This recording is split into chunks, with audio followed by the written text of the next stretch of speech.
ہجرت مدینہ کے وقت آپ صلی اللہ علیہ وسلم نے مکہ والوں کی امانتیں حضرت علی کے سپرد کی تو ابو سفیان کو شرارت سوچی۔ اس نے اپنے غلام کو حضرت علی کے پاس بھیجا اور کہا کہ ہماری امانت ہمیں لوٹا دو۔ جب حضرت علی نے تفتیش کی تو ان کی کوئی امانت موجود نہیں تھی تو حضرت علی نے تلوار اٹھائی اور ابو سفیان کو بسم اللہ الرحمن الرحیم حضرت امام علی بن ابی طالب کی ولادت اسلامک کیلنڈر سے لگ بھگ 23 سال پہلے مکہ مکرمہ میں 13 رجب 30 عام الفیل اور انگریزی تاریخ کے مطابق 29 ستمبر 599 عیسوی کو ہوئی۔ ناظرین، بعض علماء کے مطابق حضرت علی رضی اللہ تعالی عنہ کی پیدائش خانہ کعبہ کے اندر ہوئی، لیکن بعض علماء کا اس میں اختلاف ہے کہ ان کے مطابق حضرت علی رضی اللہ تعالی عنہ کی پیدائش خانہ کعبہ کے اندر نہیں ہوئی۔ حضرت علی رضی اللہ تعالی عنہ کے والد کا نام حضرت ابو طالب اور آپ کی والدہ کا نام حضرت فاطمہ بنت اسد ہے۔ مولا کائنات حضرت سیدنا علی مرتضیٰ رضی اللہ تعالی عنہ حضور صلی اللہ علیہ وسلم کے سگے چچا حضرت ابو طالب کے فرزند ہیں۔ آپ حضور صلی اللہ علیہ وسلم سے عمر میں 30 سال چھوٹے ہیں۔ اللہ تعالیٰ نے حضور صلی اللہ علیہ وسلم کو جب نبوت عطا فرمائی تو جن خوش نصیب لوگوں نے سب سے پہلے اسلام قبول کیا ان میں نمایاں نام حضرت سیدنا علی مرتضیٰ رضی اللہ تعالی عنہ کا ہے۔ اس وقت ان کی عمر 10 سال تھی۔ بچوں میں سب سے پہلے اسلام قبول کرنے کا شرف انہیں نصیب ہوا۔ نبی کریم صلی اللہ علیہ وسلم آپ علیہ السلام کے چچا زاد بھائی ہیں، لیکن ایک موقع پر آقا کریم صلی اللہ علیہ وسلم نے ارشاد فرمایا کہ اے علی، تو میرا دنیا میں بھی بھائی ہے اور آخرت میں بھی میرا بھائی ہے۔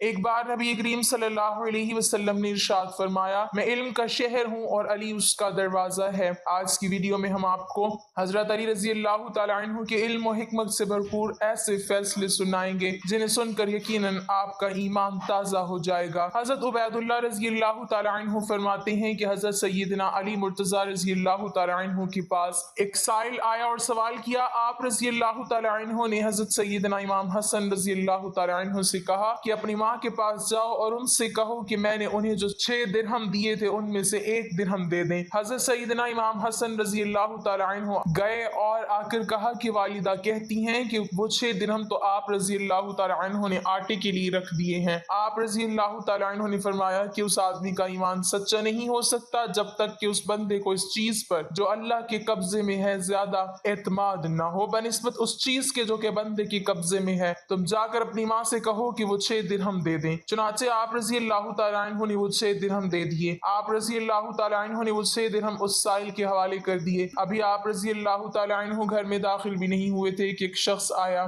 اس کے پاس ایک اونٹ تھا اور وہ اس اونٹ کو بیچنا چاہتا تھا۔ آپ رضی اللہ تعالی عنہ نے اس شخص سے کہا کہ وہ اس اونٹ کو کتنے میں بیچنا چاہتا ہے۔ اس شخص نے جواب دیا کہ میں اسے 140 درہم میں بیچوں گا۔ آپ رضی اللہ تعالی عنہ نے فرمایا اس اونٹ کو ادھر باندھ دے مگر ایک شرط پر کہ میں اس کی قیمت کچھ دیر کے بعد ادا کروں گا۔ اس شخص نے رضامندی ظاہر کر دی، وہ شخص مان گیا اور اونٹ کو باندھ کر چلا گیا۔ حضرت سیدنا علی مرتضیٰ رضی اللہ تعالی عنہ ابھی کھڑے ہی تھے کہ ایک اور شخص آیا اور اس نے آپ رضی اللہ تعالی عنہ سے دریافت کیا کہ یہ اونٹ کس کا ہے۔ آپ رضی اللہ تعالی عنہ نے فرمایا یہ اونٹ میرا ہے۔ اس شخص نے کہا کیا آپ کا ارادہ اسے بیچنے کا ہے؟ حضرت علی رضی اللہ تعالی عنہ نے فرمایا ہاں۔ اس شخص نے قیمت پوچھی تو آپ رضی اللہ تعالی عنہ نے اسے اونٹ کی قیمت 200 درہم بتائی۔ اس آدمی نے 200 درہم دے کر وہ اونٹ لے لیا۔ کچھ دیر بعد وہ شخص آیا جس سے آپ رضی اللہ تعالی عنہ نے اونٹ لیا تھا۔ حضرت علی رضی اللہ تعالی عنہ نے اسے 140 درہم دے دیے اور 60 درہم لے کر حضرت سیدنا فاطمہ الزہرا رضی اللہ تعالی عنہ کے پاس آئے اور انہیں وہ 60 درہم دے دیے۔ سیدنا فاطمہ رضی اللہ تعالی عنہ نے پوچھا کہ یہ کہاں سے آئے؟ حضرت سیدنا علی رضی اللہ تعالی عنہ نے فرمایا یہ وہ ہیں جس کا اللہ تعالی نے وعدہ کیا ہے اور ہم نے حضور نبی کریم صلی اللہ علیہ وسلم سے سنا ہے کہ جو اللہ تعالی کی راہ میں 1 خرچ کرے گا اسے 10 ملیں گے۔ چنانچہ میں نے اس سائل کو 6 درہم دیے تھے اور اللہ تعالی نے مجھے اس کے عوض 60 درہم دیے۔ نبی کریم صلی اللہ علیہ وسلم کی ایمانداری اور صداقت دور دور تک مشہور تھی، لہٰذا لوگ آپ کے پاس اپنی امانتیں رکھوایا کرتے تھے اور جب ان کو ان کی چیزوں کی ضرورت ہوتی تو نبی کریم صلی اللہ علیہ وسلم ان کو لوٹا دیا کرتے تھے۔ ہجرت مدینہ کی رات رسول اللہ صلی اللہ علیہ وسلم نے حضرت علی رضی اللہ تعالی عنہ کو اپنے پاس رکھی ہوئی ساری امانتیں ان کی سپرد کی اور ان سے یہ ارشاد فرمایا کہ آپ ان امانتوں کو صاحب امانت تک پہنچا دیں۔ صبح کے وقت مکہ مکرمہ میں ایک عجیب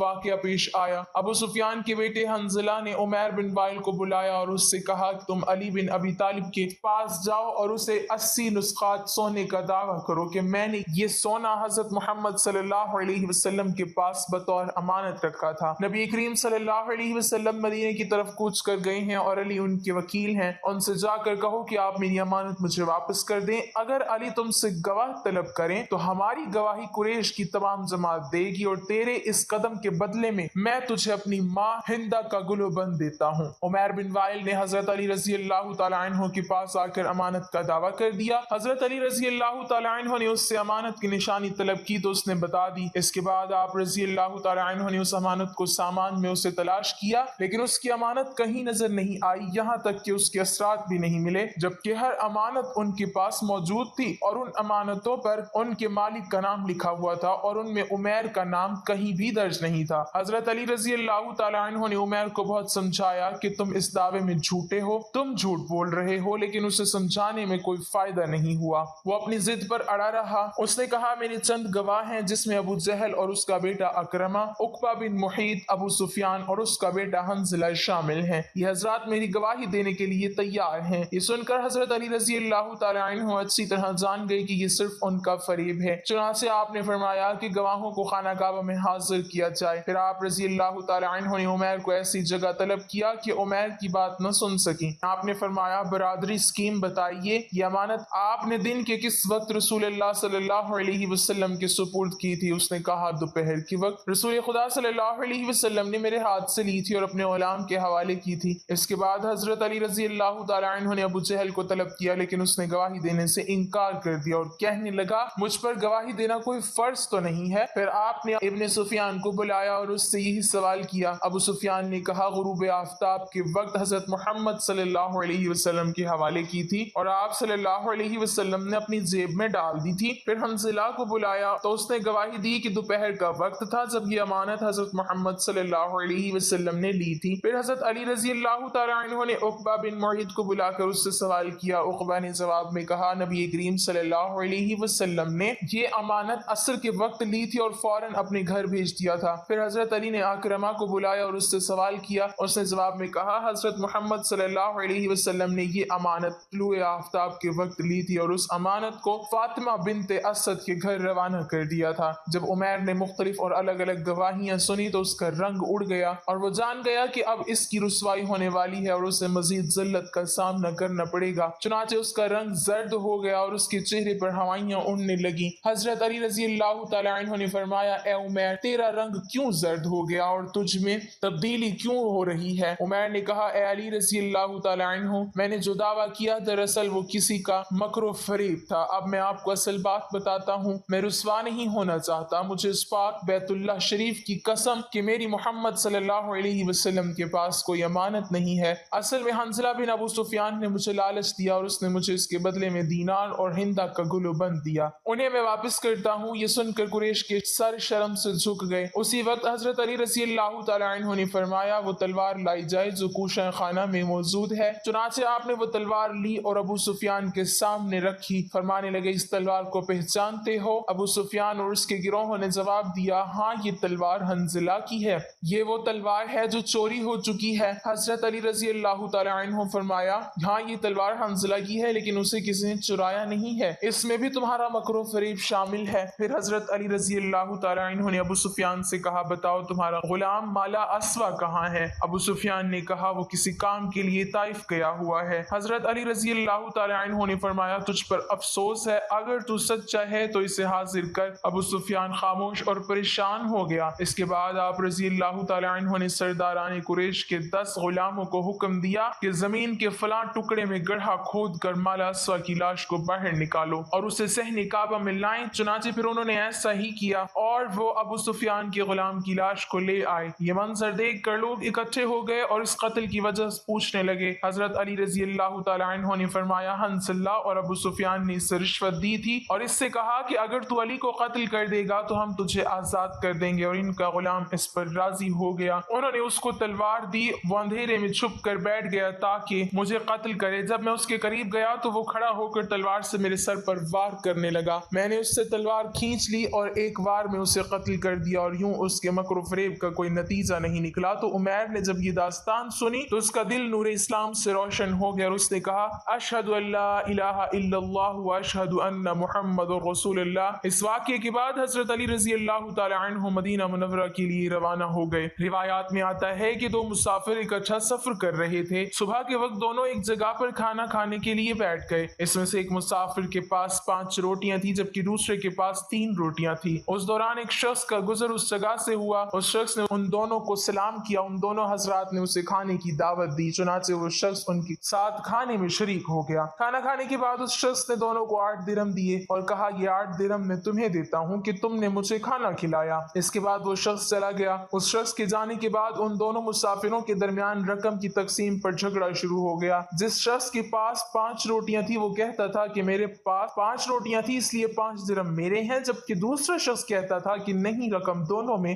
برابر تقسیم ہونی چاہیے۔ جب یہ معاملہ حد سے زیادہ بڑھ گیا، یہ دونوں شخص اپنا مقدمہ لے کر حضرت سیدنا علی مرتضیٰ رضی اللہ تعالی عنہ کی بارگاہ میں حاضر ہوئے۔ حضرت سیدنا علی مرتضیٰ رضی اللہ تعالی عنہ نے ان دونوں کی بات غور سے سنی اور فرمایا جس شخص کے پاس 5 روٹیاں تھی اسے 5 درہم ملنے چاہیے۔ دوسرے شخص نے آپ رضی اللہ تعالی عنہ کے فیصلے پر اعتراض کیا۔ آپ رضی اللہ تعالی عنہ نے فرمایا یہ منصفانہ فیصلہ ہے اور اگر میں فیصلہ کروں تو تمہیں 1 درہم ملے گا۔ حضرت سیدنا علی مرتضیٰ رضی اللہ تعالی عنہ کی بات کو سن کر محفل میں جتنے لوگ بیٹھے تھے وہ بھی حیران ہو گئے۔ آپ رضی اللہ تعالی عنہ نے اس شخص کو مخاطب کرتے ہوئے کہا کہ تم دونوں کی روٹیوں کے کل 24 ٹکڑے ہوئے اور ہر شخص کے حصے میں 8 ٹکڑے آئے۔ اب تمہاری 3 روٹیوں کے کل 9 ٹکڑے ہوئے جس میں سے 8 تم نے خود کھا لیے اور 1 بچ گیا، جبکہ دوسرے شخص کی 5 روٹیوں کے 15 ٹکڑے ہوئے جس میں سے اس نے 8 ٹکڑے کھائے اور 7 بچ گئے، لہٰذا تمہارے 1 ٹکڑے کے بدلے میں 1 درہم اور اس کے 7 ٹکڑوں کے بدلے میں اسے 7 درہم ملیں گے۔ حضرت سیدنا علی مرتضیٰ رضی اللہ تعالی عنہ کی بات سن کر 3 روٹیوں والے شخص نے آپ رضی اللہ تعالی عنہ کا فیصلہ قبول کر لیا۔ ناظرین، اسی طرح سے ایک اور دلچسپ واقعہ حضرت علی رضی اللہ تعالی عنہ کے سامنے پیش آیا۔ مدینہ منورہ میں ایک لڑکے کو گرفتار کر کے سپاہی لے جا رہے تھے۔ اس لڑکے نے حضرت علی رضی اللہ تعالی عنہ کو دور سے دیکھ کر پکارا اور کہا اے علی بن ابی طالب مجھے بچاؤ۔ حضرت علی رضی اللہ تعالی عنہ نے پوچھا کیا ہوا تو وہ لڑکا کہنے لگا معلم کائنات میں بے گناہ ہوں، مجھے بے گناہی کے باوجود قتل کی سزا سنا دی گئی ہے، مجھے بچاؤ میں بے گناہ ہوں۔ حضرت علی رضی اللہ تعالی عنہ نے سپاہیوں سے پوچھا کہ کیا بات ہے؟ سپاہیوں نے کہا اے علی رضی اللہ تعالی عنہ آپ کو معلوم نہیں ہے کہ اس لڑکے نے اپنے مالک کو قتل کیا ہے اور مالک کے قتل کے بدلے میں اس کو قتل کیا جا رہا ہے۔ حضرت علی رضی اللہ تعالی عنہ نے لڑکے سے پوچھا کہ بھائی تو نے مالک کو قتل کیا ہے؟ اس لڑکے نے کہا کہ ہاں میں نے مالک کو قتل کیا ہے۔ تو حضرت علی رضی اللہ تعالی عنہ نے فرمایا تو پھر تیرا قتل اس قتل کے بدلے میں جائز ہے؟ تو اس لڑکے نے کہا کہ جائز نہیں ہے کیونکہ میرا مالک میرے ساتھ برائی کا ارادہ کرتا تھا، میری عزت پر وہ حملہ کرنا چاہتا تھا تو میں نے اپنی عزت کو بچانے کے لیے اس کو قتل کر دیا۔ میں نے سنا ہے کہ نبی کریم صلی اللہ علیہ وسلم کا حکم ہے کہ جو آدمی عزت کو بچانے کے لیے کسی کو قتل کر دے تو اس کے بدلے میں اس کو قتل نہیں کیا جا سکتا۔ حضرت علی رضی اللہ تعالی عنہ نے سپاہی سے پوچھا کیا یہ سچ ہے؟ تو سپاہی نے کہا کہ بات تو ٹھیک ہے لیکن اس کے پاس اس واقعے کا کوئی گواہ نہیں ہے کہ وہ اس کے ساتھ برائی کا ارادہ کرتا تھا، اس لیے خلیفہ وقت اور قاضی وقت نے یہ دیکھا کہ مالک کا قتل ہو گیا، اب مالک تو چلا گیا، اب کون بتائے کہ مالک نے اس کے ساتھ برائی کا ارادہ کیا تھا؟ اس کا کوئی گواہ نہیں ہے، اس لیے ہم نے اسے قتل کی سزا دی۔ وہ لڑکا رونے لگا اور کہنے لگا کہ واقعی میرے مالک نے میرے ساتھ برائی کا ارادہ کیا تھا۔ حضرت علی رضی اللہ تعالی عنہ حضرت عمر رضی اللہ تعالی عنہ کے پاس آئے اور آ کر فرمایا اے امیر المومنین آپ اس قتل کی تفتیش میرے سپرد کر دیں۔ حضرت علی رضی اللہ تعالی عنہ کے فیصلے گہرے ہوا کرتے تھے، اس لیے حضرت عمر رضی اللہ تعالی عنہ نے فرمایا ٹھیک ہے میں اس قتل کی تفتیش آپ کے سپرد کرتا ہوں۔ اس کے بعد حضرت علی رضی اللہ تعالی عنہ تفتیش کرنے کے لیے آئے۔ اس لڑکے سے پوچھا بتا تیرے مالک کی قبر کہاں ہے؟ اس نے کہا فلاں قبرستان میں ہے۔ حضرت علی رضی اللہ تعالی عنہ نے چند سپاہیوں کو اپنے ساتھ لیا اور اس کے ساتھ اس قتل کی تفتیش کے لیے قبرستان چلے گئے۔ جب قبرستان پہنچے تو حضرت علی رضی اللہ تعالی عنہ نے سپاہی سے کہا اس کے مالک کی قبر کو کھودو۔ جب انہوں نے قبر کھودی تو قبر میں اس کے مالک کی لاش نہیں تھی۔ جب اس کی قبر میں مالک کی لاش نظر نہیں آئی تو حضرت علی رضی اللہ تعالی عنہ واپس آ گئے اور حضرت عمر رضی اللہ تعالی عنہ کے پاس آ کر کہا اے امیر المومنین یہ لڑکا سچ بول رہا ہے، اس کا مالک واقعی اس کے ساتھ برائی کا ارادہ رکھتا تھا۔ حضرت عمر رضی اللہ تعالی عنہ نے فرمایا کہ تمہارے پاس کیا دلیل ہے، اس بات کا کیا ثبوت ہے؟ حضرت علی رضی اللہ تعالی عنہ نے فرمایا کہ میں نے حضور صلی اللہ علیہ وسلم سے یہ حدیث سنی ہے کہ جو آدمی لڑکوں آنکھوں سے برائی کا ارادہ کرتا ہے جب اس کا انتقال ہو جاتا ہے اور جب اس کو قبر میں ڈالا جاتا ہے تو اس کی لاش کو اٹھا کر قوم لوط کے قبرستان میں بھیج دیا جاتا ہے۔ تو اس لیے جب ہم نے اس کی قبر کو کھودا تو اس قبر کے اندر اس کا مالک نہیں تھا، جبکہ ابھی چند دنوں پہلے ہی اس کو دفن کیا گیا تھا، اس لیے واقعی اس کا مالک اس کے ساتھ برائی کا ارادہ کرتا ہوگا۔